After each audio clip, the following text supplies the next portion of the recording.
नमस्कार दोस्तों। उत्तर प्रदेश का जो चुनावी बुलेटिन मैंने शुरू किया है उससे आपका इतना बढ़िया रिस्पांस मिलेगा मुझे यकीन ही नहीं था। और ये दिन ब दिन रिस्पांस बढ़ता जा रहा है, तो अब मेरी भी जिम्मेदारी बनती है कि मैं कुछ और चुनावी खबरें, कुछ और बढ़िया बढ़िया पॉलिटिकल जो डेवलपमेंट्स हो रहे हैं उसके बारे में आपको अवगत कराऊं। मेरी कोशिश रहेगी कि मैं डेली बेसिस पर ये लाऊं, लेकिन जब खबरें ज़्यादा होंगी तो हो सकता है कि हमें ज़्यादा भी इसकी फ्रीक्वेंसी बढ़ानी पड़े, और जिस दिन कुछ नहीं होता किस उस दिन शायद हमें रेस्ट भी लेना पड़े। देखिए, आज कई खबरें हैं, और आज जबकि 20 सितंबर को मैं आपसे बात कर रहा हूं, तो उत्तर प्रदेश में चुनावी गतिविधियां अपने चरम पर बढ़ती हुई नज़र आ रही हैं। और उत्तर प्रदेश में सबसे बड़ा जो एक राजनीतिक डेवलपमेंट हुआ है वो 19 सितंबर को हुआ पश्चिमी उत्तर प्रदेश के बागपत जिले में। आप सबको पता है कि स्वर्गीय चौधरी चरण सिंह, स्वर्गीय चौधरी अजीत सिंह का इलाका है बागपत, और यहाँ पर उनकी पार्टी राष्ट्रीय लोकदल अपने आप को दोबारा इस्टेब्लिश करने की कोशिश कर रही है, फिर से अपने आप को रिवाइव करने की कोशिश कर रही है। क्योंकि पिछले 3-4 जो विधानसभा लोकसभा चुनाव हुए हैं इनमें राष्ट्रीय लोकदल की स्थिति बड़ी खराब हुई है, और लोकसभा में तो खाता भी नहीं खुल पा रहा है 2 बार से राष्ट्रीय लोकदल का। अजीत सिंह भी हार गए थे पिछली बार, उनके बेटे जयंत चौधरी भी हार गए थे। खैर, कुछ महीने पहले अजीत सिंह का तो निधन हो गया कोरोना की वजह से, लेकिन उनके बेटे जयंत चौधरी पार्टी को रिवाइव करने की ताबड़तोड़ कोशिश कर रहे हैं। और उन्होंने किसान आंदोलन को एक अपना मुख्य टारगेट सेट किया है। किसान आंदोलन जब शुरू हुआ उसके समर्थन में उन्होंने जगह जगह पंचायतें की, उन्हें बढ़िया रिस्पॉन्स मिला, और इस बात से पूरी पार्टी के अंदर उत्साह है कि जयंत चौधरी के नेतृत्व में पार्टी फिर से अपनी पुरानी पोजीशन को पा सकती है। पुरानी पोजीशन क्या रही है? यही कि 10-15 विधायक बन जाएं पश्चिमी उत्तर प्रदेश में, और कम से कम जयंत चौधरी खुद तो सांसद बन जाएं, इसकी उम्मीद करी जा रही है पार्टी की तरफ से। इस चीज़ को लेकर जयंत चौधरी ने कई अच्छे प्रयास किए भी हैं। उन्होंने ये भी स्पष्ट कर दिया है कि आने वाले विधानसभा चुनाव में समाजवादी पार्टी के साथ ही उनका समझौता रहने वाला है। इन्होंने, आपको याद होगा कि जब कैराना का, पश्चिमी उत्तर प्रदेश का कैराना का उपचुनाव बहुत ही हाईलाइटेड था, 2018 में हुआ था, सारे विपक्षी दल उस चुनाव में एक हो गए थे और राष्ट्रीय लोकदल की कैंडिडेट तबस्सुम बेगम को जितवाया गया था। वहाँ से बीजेपी को हार का सामना करना पड़ा था, और बीजेपी के सांसद स्वर्गीय हुकम सिंह के निधन के बाद वो सीट खाली हुई थी और बीजेपी के हाथ से वो सीट निकल गई थी। तो उसके बाद से एक ऐसा मोमेंटम बना है कि बसपा तो इससे भले ही अलग हो गई हो, लेकिन अभी भी राष्ट्रीय लोकदल और समाजवादी पार्टी एक साथ हैं, और ये भी उम्मीद की जा रही है कि शायद चुनाव आते आते कांग्रेस भी इसके साथ जुड़ने की कोशिश करेगी, क्योंकि कांग्रेस के बस की अकेले कुछ नहीं है। फिलहाल जयंत चौधरी ने एक बड़ा प्रयास किया, और जयंत चौधरी जानते हैं कि जाटों के बीच में उनके परिवार के प्रति कितना सिंपैथी है, कितना लगाव है, और वो ये भी समझ रहे थे कि जब अजीत सिंह का निधन हुआ था पिछले कुछ महीने पहले, तो उस समय स्थिति ये थी, शायद मई में उनका निधन हुआ था, तो उस समय स्थिति ये थी कि उनकी श्रद्धांजलि सभा भी आयोजित नहीं की जा सकी थी।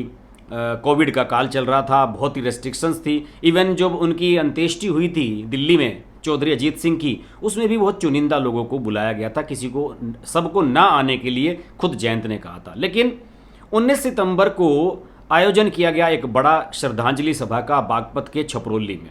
छपरौली राष्ट्रीय लोकदल का गढ़ रहा है, और 2017 के विधानसभा चुनाव में एकमात्र विधायक जो जीते थे राष्ट्रीय लोकदल के छपरौली से जीते थे। ये बात और है कि उसके बाद उन्होंने बीजेपी ज्वाइन कर ली थी।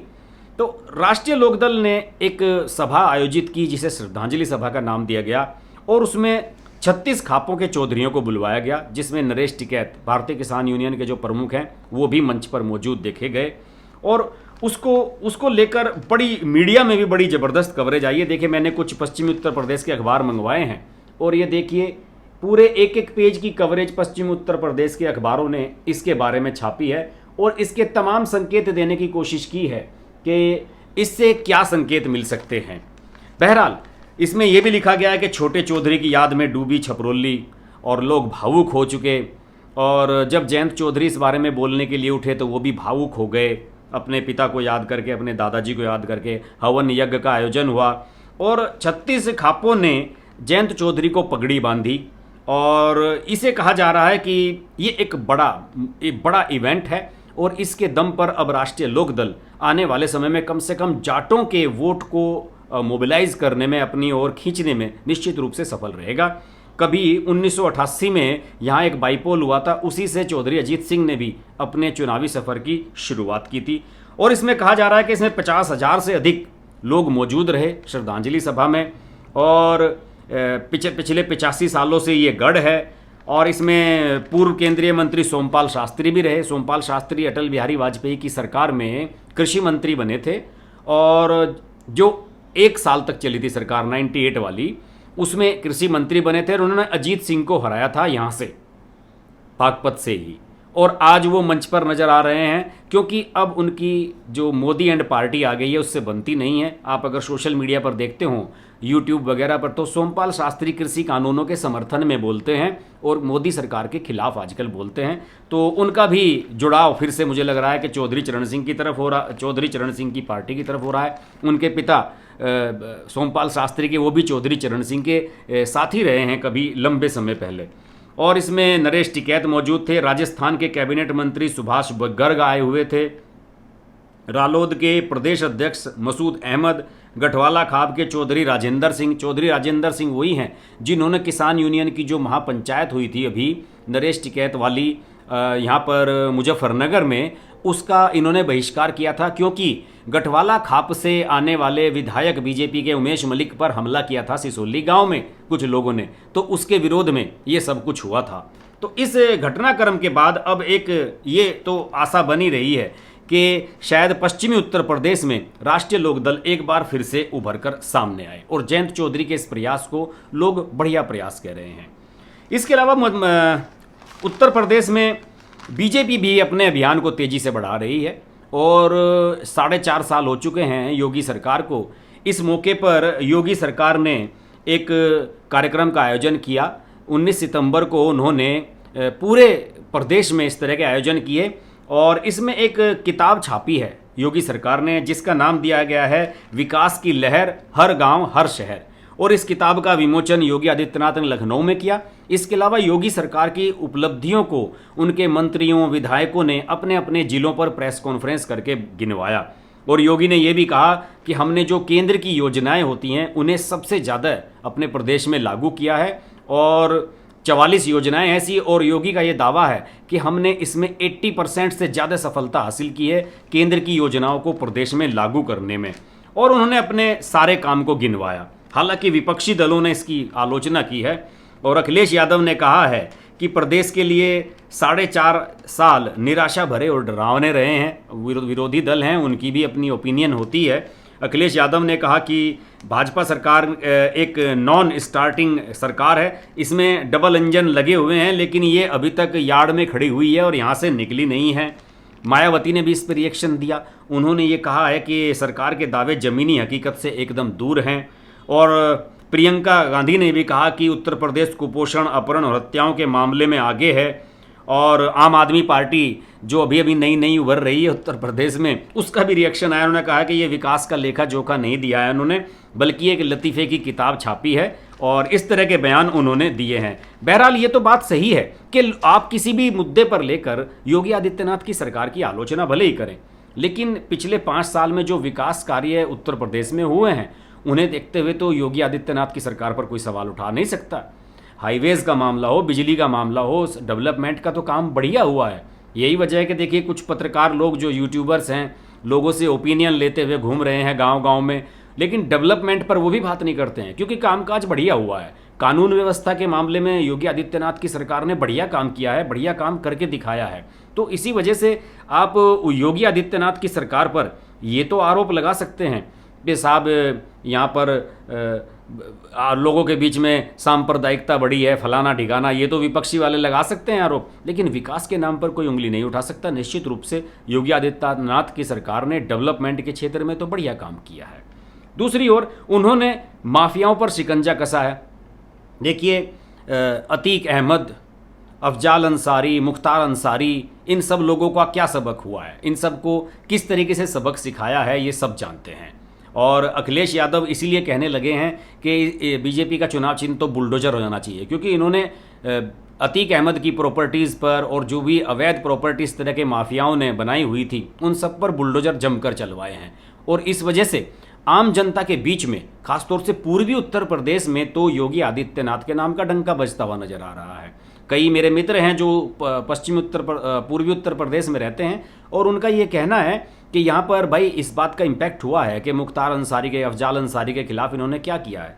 दूसरी ओर जेल में बंद समाजवादी पार्टी के सांसद आजम खान, मुख्तार अंसारी और बाहुबली नेता अतीक अहमद से जेल के अंदर ही ईडी पूछताछ करने जा रहा है। ये एक नया डेवलपमेंट हुआ है और ये ईडी इन लोगों से 20 सितंबर से 24 सितंबर के बीच में पूछताछ करेगा।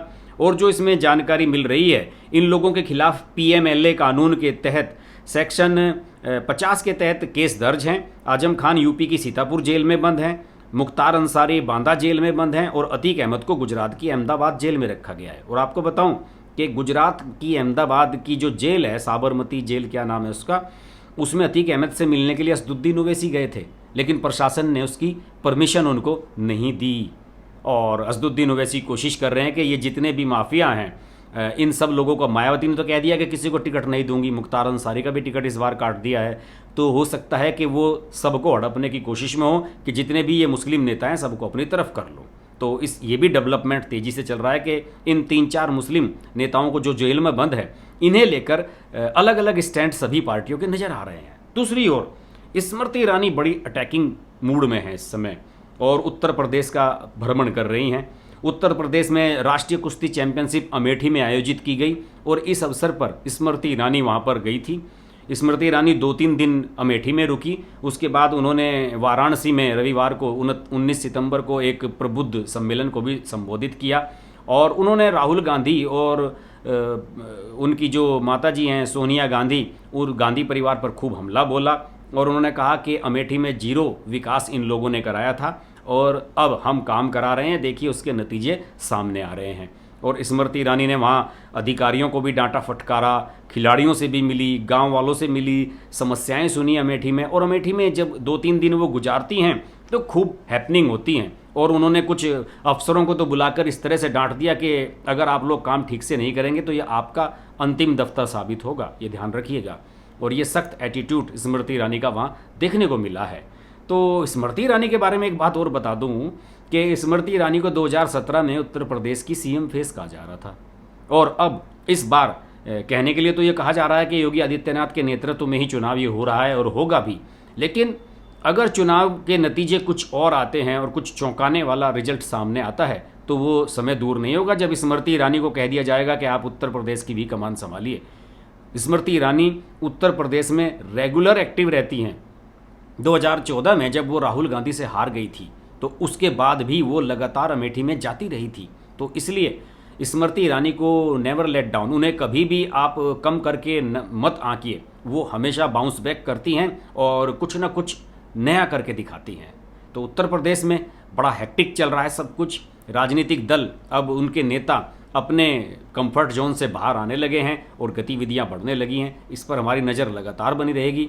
अगर आप उत्तर प्रदेश की खबरों के दिलचस्पी रखते हैं, खासतौर से उत्तर प्रदेश के जो चुनाव अगले साल होने वाले हैं उसमें आपकी दिलचस्पी है, तो प्लीज़ चैनल को मेरे सब्सक्राइब कर लें, इस वीडियो को शेयर करें अपने दोस्तों के साथ, उनकी भी राय लें कि इस तरह के बुलेटिन उन्हें कैसे लगे और आप और क्या जानकारी इस तरह के बुलेटिन्स में जानना चाहते हैं। इस पर मैं निश्चित रूप से कुछ ना कुछ करूँगा। आप अपना फीडबैक दें कमेंट्स के माध्यम से और देखते रहें हर्ष की बात लाइव। नमस्कार।